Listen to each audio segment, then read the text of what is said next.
Some of the giant race were still to be found in the high countries a few centuries ago, who had 6 fingers on each hand and 6 toes on each foot. But they were much smaller than their forefathers. In old times, one of this extra-fingered, double-jointed race lived in his castle on Trecrobben Hill, at the same time that a cousin of his kept house in a cavern of the mount, about 3 miles from Trecrobben. These 2 giants, being on very friendly terms, made one cobbling hammer serve for the use of both.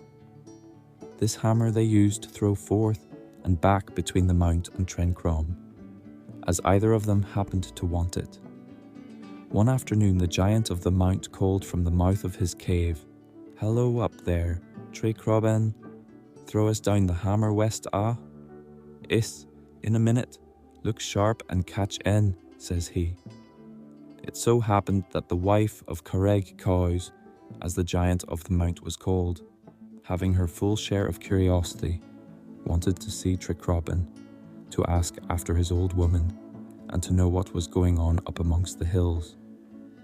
The sun shining bright at the time dazzled her eyes when she came out of her dark cave, and before she had the time to shade her face, with her apron, while she was poking in her husband's way, down came the hammer. Whack hit her right between the eyes and settled her. The noise the giants made in mourning over the death of the giantess was dreadful to hear. The roaring of Tregeagle was nothing to their bellowing, echoed from hill to hill. Trecrobben buried his treasures deep among the cairns of his castle and grieved himself to death for the misfortune to his old crony's wife. Every now and then, down to the present time, many persons have dug all about the cairns on Trecrobben of moonshiny nights, in hopes of finding the crocks of gold that the giant buried there.